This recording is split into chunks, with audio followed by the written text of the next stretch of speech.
Alrighty, just a couple things I forgot to mention in the last video. One, when you're drawing, use a light pencil. Trust me, especially with these top two, they will not cover your mess up lines.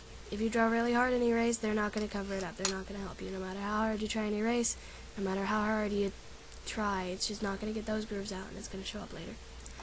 Also, I never use it. Ever. I never use whiteout on my pictures unless I'm doing it digitally. The reason being is that when you take a marker or anything over whiteout,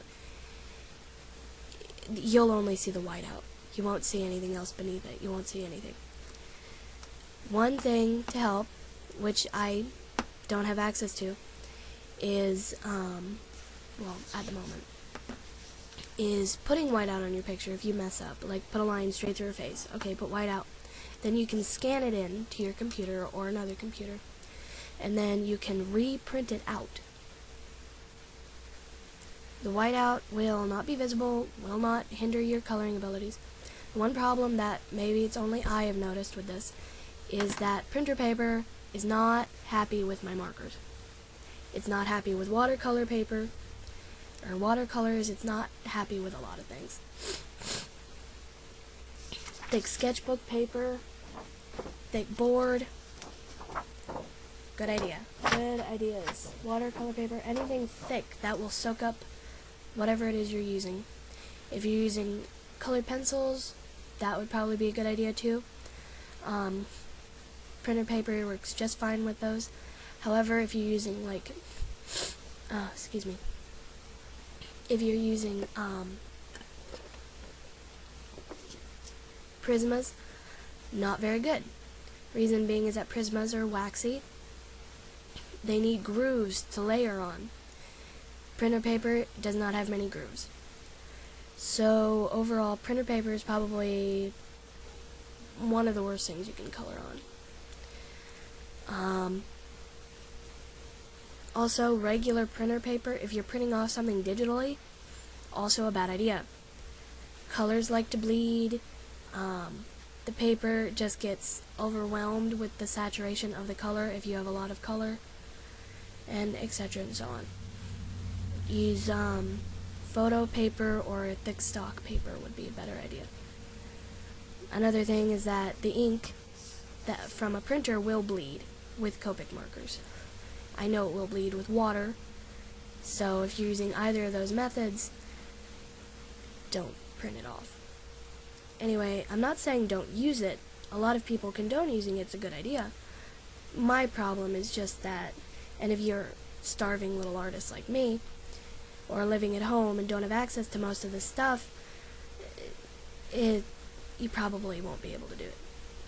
But the option is always open. If you do want to try it, go right ahead. I would actually applaud you trying it. And we're already at 3 minutes, so I'm going to get going.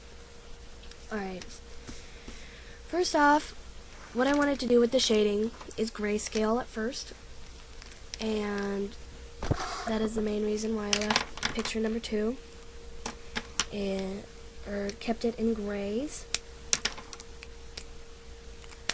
Checking because one of my markers is dead. Excuse me. Let's see. I'm gonna pause this and see if I can move the camera a little closer. Alright, now that I totally just burned my finger off. Alright, first off, depending on what level you're at for beginners, I'm gonna use Copic markers, by the way. So, but basically the shading ideas would be the same all around. Anyway, for beginners, I would suggest just placing one full coat of your the lightest color you're going to use on the skin. Not a bad idea for anybody because it'll just help with the shading later. Doesn't look amazing sometimes, but not that big of a deal.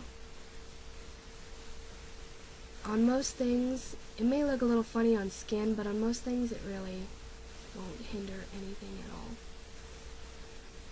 Try and get a nice even coat everywhere. Don't worry if it looks like crap. And if it does look uneven, it's because this webcam is apparently magic. Alright. Yeah, that looks really uneven on the video. God.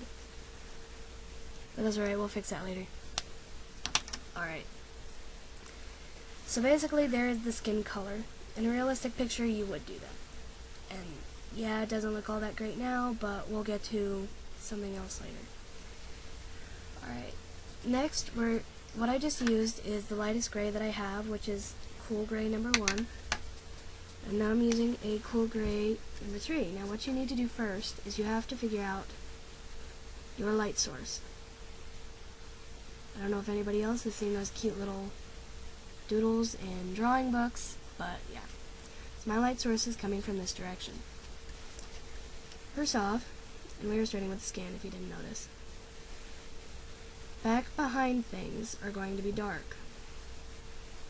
So the ear, which is behind the hair, right here, which is right under the hair, and right here, which is right under the hair. Also, right under the nose, and the top lip, because it points down. Under the chin, which is the neck, right now. And that's probably just going to get completely covered, because of her, just where the lighting is. And then the chin itself. There are a lot more other light sources that are, or shadows that are pretty normal. And I'll be right back. Change the lighting a little bit. Hopefully you can see it a little better now. Anyway, but there are a lot more shadows that are noticed later, but those are just the main ones. And it doesn't look like very much shading right now. It's not. Because the next thing I'm going to do is I'm going to take my cool gray number 5 and come in and give her face a little more definition. A little more to the ear. Come in under the hair. And actually put some strands down there.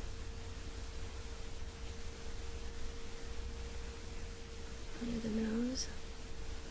And the lips.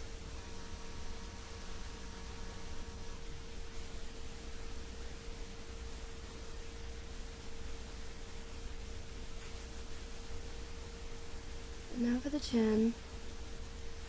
Under the chin. For the neck. There we go. That's what it's called.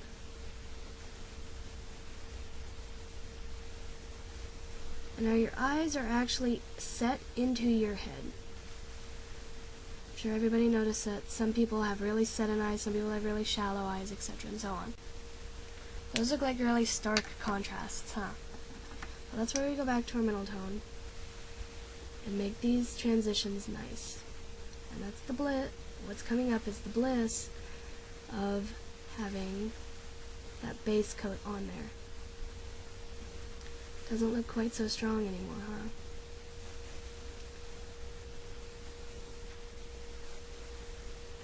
Just a little bit around the hair. Because all the shadows you have to worry about are strong shadows or not so strong shadows. And her eye looks funny. I get it. So underneath this lip. Just a moment. Anyway, to kind of speed through this. Alright. So you've got the light shadows and the not so light, or the strong shadows, there we go. And the not so strong shadows. And this light, pretty much, is coming straight forward on her face.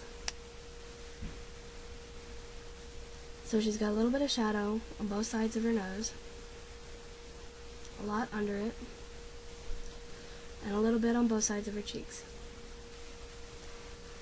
And like I said, that's the bliss of having that undercoat there, so that you can blend in all of these colors if they don't look quite right. Yeah, she looks a little funny, but if I did the rest, you'd see what's going on. But I'm going to stop this video so I can go on to the next one, and that'll probably be her hair.